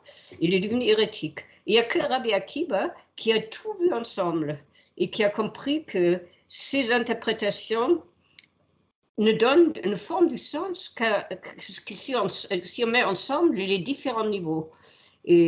Et notamment dans le Talmud, il y a une règle, il faut que l'interprétation mystique et l'interprétation littérale, qu'il y a un lien. S'il n'y a pas le lien, c'est-à-dire qu'entre la première et la quatrième, c'est qu'il y a une erreur. Ce que je voulais dire, c'est effectivement, je rejoins la 4e option, évidemment, mais en même temps, le résultat de la 4e option n'est qu'interprétative, qu'elle soit mystique ou littérale. Elle échappe, comme l'ontologie divine échappe à la réalité de celui qui interprète. C'est dans ce sens-là, on est devant une sorte d'impossibilité d'explication, et ce que nous avons, je dirais résiduellement, une connaissance, une science sur la réalité de Dieu. Donc la théologie en tant que telle, mais cette théologie n'est qu'un exercice pour dire de manière allégorique ou pour s'approcher de cette réalité sans pouvoir l'épuiser. Donc, et on a dans le champ islamique évidemment plusieurs courants dogmatiques qui vont se diviser exactement sur ce débat-là. Et il y a au moins les quatre postures qu'on retrouve, avec une posture évidemment littérale, Dieu s'est assis sur le trône. Alors ils ont dit, Dieu s'est donc assis, et ils l'ont géositué. Et donc ça pose évidemment d'un point de vue littéral la problématique, tandis que d'autres vont aller vers d'autres dimensions. Mais le résultat, c'est que, et c'est ça qui est en même temps beau dans le témoignage, qu'est-ce que le Coran? Est-ce que c'est une trace de la parole divine ou est-ce que c'est la parole divine incarnée? Donc il y a eu tout un débat entre si c'est la parole de Dieu, elle émane de son essence. Donc on a accès à quelque part à une partie de l'ontologie divine. Il y a eu tout un débat sur le Coran créé ou incréé. Grand point d'interrogation. Parce que si on suppose que... Et donc ça permet évidemment de rester dans une posture interprétative qui allie la complexité des approches, mais même ceci, quelque part, est une sorte de posture humble, en fait. On essaye de collationner parce qu'on a conscience que l'essence échappe. C'est ça qui est en même. C'est exactement ça. Ouais. Je voudrais aussi rentrer dans la ronde, si vous le permettez, rapidement. Quelle question, c'est impressionnant. Et merci pour ce qui est déjà dit ici. J'ai envie de simplement, voilà ce qui est venu en moi en entendant votre question. C'est qu'il ressort de ce que nous disons qu'il y a au cœur même du sentir, au cœur même de ce parfum que je reçois, une gratitude. Un oui, un merci. En fait, c'est la femme étrangère dont parlait Corinna Koulmas qui dit « je sens, je suis dans le sentir, j'accueille le parfum ». Mais lorsque l'expérience du parfum se déploie à hauteur de l'amour qui se diffuse, au cœur même de celui-ci, il y a une gratitude, un merci ou encore une louange, telle qu'au fond, ce parfum que je reçois est manifestation d'un parfum bien plus radical, bien plus profond. En fait, il faut, dans le chemin spirituel tel que moi je le vis, en tout cas, toujours encore inverser. Oui, bien sûr qu'il y a les montagnes imaginaires, et parce que d'abord les montagnes que j'éprouve sont les montagnes réelles, mais au fond, il faut tout inverser. Dire que si je peux voir des montagnes ici-bas, c'est parce que les montagnes sont des énigmes qui excèdent de part en part les montagnes que l'on peut percevoir sur la terre d'ici-bas. Ce qui est réel n'est pas seulement ce qui est perceptible. Et donc, ce qui est senti ou ce qui est le sentir n'est pas de l'ordre seulement de la réception de stimuli. En fait, la réception de stimuli est habitée. Et il ressort de ce que nous disons ici qu'elle est habitée par quoi? Mais par la vie, l'amour qui se diffuse. Et en ce sens, plus j'entre dans le sentir, et ça suppose d'entrer dans l'amour, hein, et d'aimer et de partager le sensible avec les autres, nos frères et nos sœurs, et tous les vivants. Hein, tous sans exception partagés, alors on est dans la reconnaissance que c'est lui le vivant. Alors, bien entendu, pas comme nous, absolument pas comme nous, et en même temps, lui en nous. Lui, en tant que il est notre condition et notre être même, dans notre différence, dans notre finitude, sans confusion. Voilà donc, voilà comment je reçois votre question, voilà ce qu'elle suscite en moi. Mais à mon tour, peut-être pour terminer, de vous retourner la question. Que diriez-vous, vous, Yves? Que répondriez-vous à votre question? C'est l'arroseur arrosé, ça, oui. Merci d'avoir bien voulu répondre à la question. J'avais lancé ça un peu pour taquiner et épicer un peu le débat. Mais je crois aussi qu'au-delà du sensible, à un certain moment, quand on accueille, comme disait Raphaël, l'amour, quand la vie avec un grand V est là présente, quelque part, tous nos sens se diluent et se confondent peut-être aussi. Le parfum, à ce moment-là, devient en même temps lumière. Et cette lumière devient aussi un son mélodieux, etc. On n'est plus que sentant cette présence. Alors évidemment, je pourrais vous donner une réponse un peu facile en tant que chrétien, puisque je pourrais vous dire que Dieu s'est fait homme en la personne de Jésus et que donc il a eu le nez de Jésus de Nazareth. Mais ce serait trop simple comme réponse. Mais quand même, au-delà de l'aspect taquin de ma question, il y avait quand même cette question, parce que si on reprend même dans le judaïsme, hein, combien de passages il n'y a pas d'une odeur agréable à Dieu, dans tous les sacrifices, hein, Dieu qui hume ce parfum de sacrifice, et puis on retrouve la même chose avec les parfums, avec l'encens, etc. Donc comme si tout ça était agréable à Dieu. Mais en quelle proportion c'est agréable à Dieu? En quelle proportion ça éveille nous qui utilisons ces parfums et ça nous met dans cet état d'être qui nous met en présence du divin? Encore autant de questions et de réflexions. Merci. Je crois merci. Je crois qu'il est temps de prendre congé tout doucement les uns des autres, sans être dans la gratitude pour tout ce qui nous a été donné de sentir, de vivre, de penser, de partager. Mais je n'ai pas de mots. C'est vraiment un grand moment, une rencontre. Merci à toutes celles et ceux qui ont participé, qui sont venus, qui ont assisté, Merci pour toutes les discussions, la conversation. Puis merci à vous, Corinna Koulmas. Merci à vous, Yves et Farid, de tout cœur. Voilà, je suis dans la gratitude et que nous puissions maintenant continuer nos chemins avec ce que chacune et chacun reçu de cette rencontre. Alors, la rencontre est enregistrée, vous la trouverez sur le site de l'Université Saint-Louis Bruxelles. Vous entrez sur Saint-Louis Bruxelles, puis vous verrez École des sciences philosophiques et religieuses. Vous verrez enregistrement. Venez dans 10 jours, 15 jours. Je ne vais pas pour pas trop m'avancer, mais elle sera là, disponible. Voilà, merci de tout cœur. Je ne sais pas si vous voulez dire quelque chose ou si c'est bien comme ça. Non, écoute, Merci de tout cœur à vous. Merci, Merci. Et voilà. vraiment, Et merci d'avoir permis cette rencontre. Merci à vous. absolument. Au revoir. Merci. Au revoir. Au revoir. Au revoir. Merci. Au revoir.